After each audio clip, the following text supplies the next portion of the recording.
yang salah satu pembicaranya adalah Profesor Munim.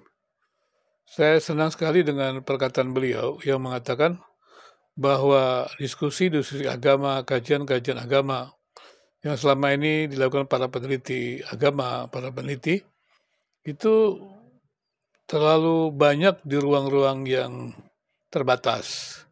Padahal di ruang-ruang medsos ini, ruang YouTube juga medsos ini sangat luas sekali dan tampaknya juga banyak keluhan-keluhan di mana bukan para pakar, bukan para peneliti yang berbicara, tetapi yang terjadi adalah serang menyerang. Secara khusus dialog agama dan klaim-klaim mereka memahami agamanya paling baik dan klaim-klaim juga mereka memahami kitab suci orang lain. Nah, ini kan lucu sekali gitu. Dan kemudian saya memang hari-hari ini ya mungkin baru dalam waktu 1 bulan 2 bulan inilah terkejut gitu. Tadinya saya memang tidak tertarik dengan debat-debat, dari dulu saya tidak tertarik karena saya pikir hanya menghabiskan waktu saja. Tapi kemudian ketika melihat juga pertama adalah ketika ada perkataan atau pernyataan dari Budi Asyari yang mengatakan Katolik sesat, wah saya langsung bingung.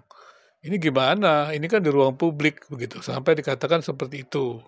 Kalau dia hanya merupakan keyakinan ya nggak masalah, tapi ini kan sudah merupakan ajakan untuk menghalangi kebebasan beribadah secara bersama. Nah, menurut saya ini kan sudah tidak tepat. Tapi lebih lanjut ketika saya mulai berbicara, saya juga mendapat serangan-serangan. Dan saya juga kaget kenapa saya harus diserang-serang seperti itu. Dan kemudian juga data-data yang ditampilkan kepada saya juga ternyata sangat minim. Ketika saya melihat MIM menyerang saya, dan kemudian dia semacam sepertinya membuat penjelasan tentang saya yang salah. Saya juga bingung gimana ini, masa didiamkan saja, kan saya perlu klarifikasi. Kemudian juga cara-cara dari Patrice Allegro yang membabi buta, walaupun dari teman-teman Katolik membela, ya pastilah akan terlihat nanti.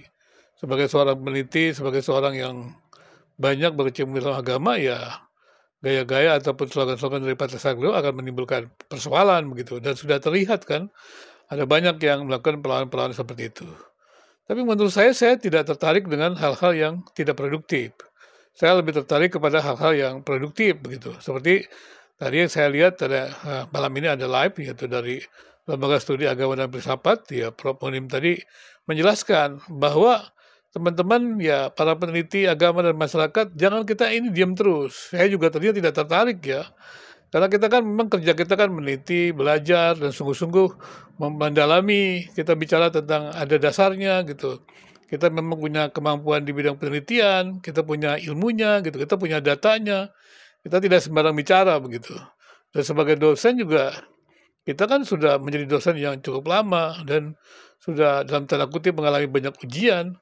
Tapi kenapa kita diam saja di dalam dunia medsos ini? Padahal dalam diskusi-diskusi agama kita kan sudah bertemu. Saya bertemu dengan banyak teman-teman dari Islam gitu.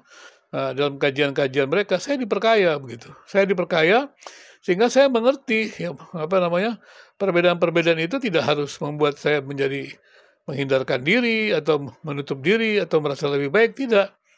Disitulah kemudian saya melihat bahwa ternyata memang pada dasarnya kita semua harus tahu bahwa kebenaran itu kan bersumber dari yang satu itu. Kemudian juga kebenaran itu kan bisa diuji, ya. Kemudian kebenaran itu kan memberikan kebaikan, dikaji secara demikian rupa. Apalagi ada dasar ilmu pengetahuan. Ya, dasar ilmu pengetahuan, dasar sains itu kan bisa diuji. Jadi tidak sembarang orang bicara. Dan kemudian ketika saya juga melihat debat-debat terkait STT Nias dan kemudian serangan-serangan yang menurut saya tidak logis, debat-debat aneh, maka saya mulai berpikir, ini gimana ya? Kementerian Agama kenapa tidak mengeluarkan sertifikasi debater itu?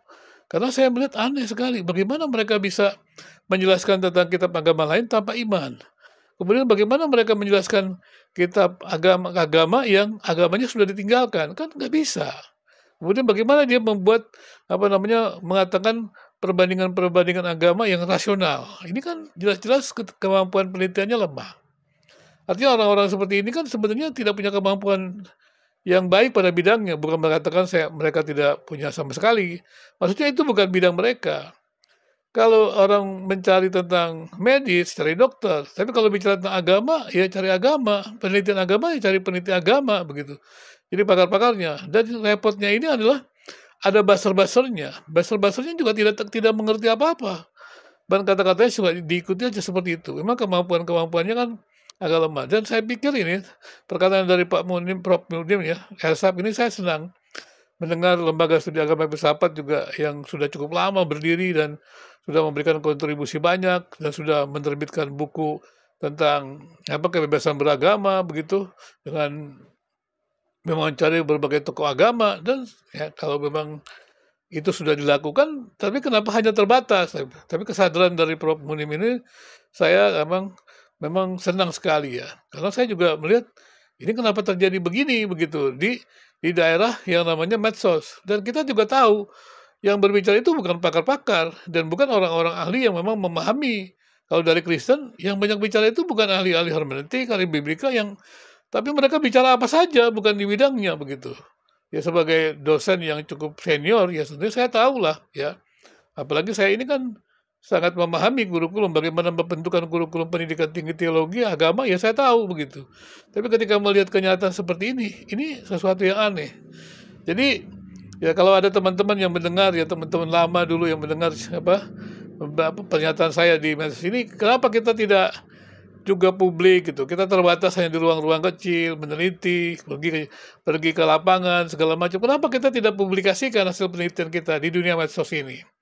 Kita jelaskanlah bagaimana perjumpaan agama itu tidak menakutkan. Bagaimana perjumpaan antara agama yang berbeda itu tidak harus menjagaran, tidak harus mengalahkan.